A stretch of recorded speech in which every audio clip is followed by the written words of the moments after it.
Alors moi c'est Morena, j'habite à La Réunion et je fais partie, donc j'ai des mêmes idées qu'un groupe, un mouvement qu'on appelle Zazalé à l'île de La Réunion.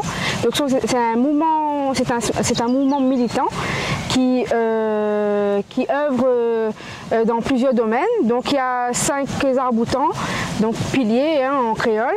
Donc le causer, donc la discussion, très important. Sobat, donc aller sur le terrain pour défendre des causes. Bitation, donc planter pour manger.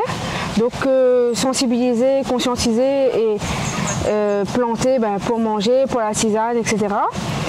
Et la culture, donc parce qu'à La Réunion, voilà, on a la chance que pour l'instant notre culture est encore rattrapable, on va dire.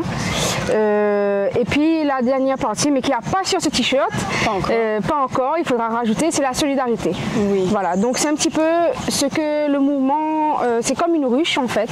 Ouais. Chacun amène sa pierre à l'édifice et voilà, on n'est pas d'accord sur tout le temps, mais chacun va lutter là où il se sent appelé. C'est ça. D'accord, voilà. D'accord.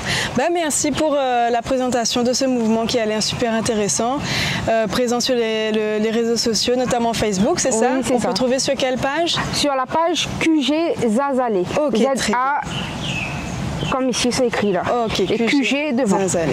Très bien, merci beaucoup pour cette présentation. Alors, donc dans le programme de cette école de l'écologie politique, hier on a eu une présentation très intéressante de la part de Ashok Subron sur la militarisation de l'océan Indien. Donc, quels sont les faits qui t'ont marqué pendant cette présentation? Est-ce que tu peux nous faire un petit retour sur l'ensemble de la présentation et souligner les points qui t'ont marqué, s'il te plaît?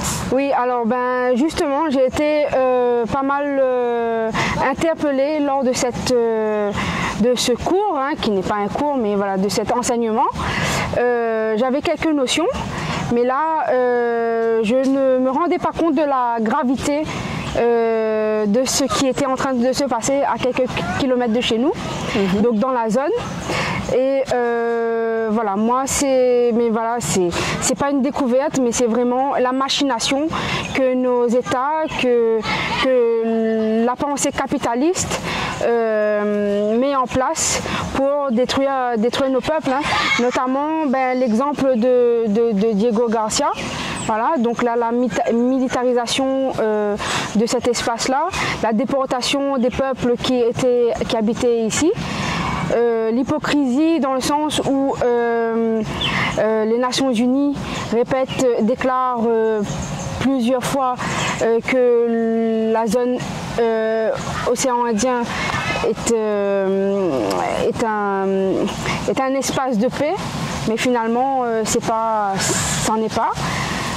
Et il y a quelque chose d'autre qui m'avait marqué par rapport à l'hypocrisie. Voilà, apparemment, il y a eu comme une protection autour de ces îles-là pour dire oui, c'est pour préserver la biodiversité et finalement c'est pour qu'on ne dérange pas dans leurs petites affaires de militariser D'accord. Voilà. Donc c'est pour écarter le plus la population et masquer en fin de compte sous une couverture d'agents de la paix et de la sauvegarde. C'est ça.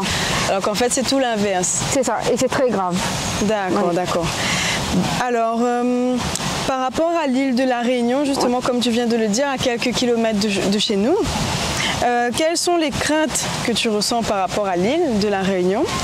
Et est-ce que tu observes déjà des faits de militarisation qui s'accentuent sur l'île de La Réunion? Oui, bien sûr. Après déjà, voilà, il y a des bases sur l'île déjà aussi. Et la France, sous prétexte aussi, ça c'est un exemple, de sortir un peu les jeunes des mauvais chemins, on va dire, ouais. Et de proposer, c'est le sauveur, de proposer des alternatives, des écoles militaires. Les jeunes, ils disent oh, je vais pouvoir passer mon permis, je vais pouvoir faire ci, faire ça. Et finalement, moi je pense que c'est voilà, c'est un leurre en fait, c'est un leurre.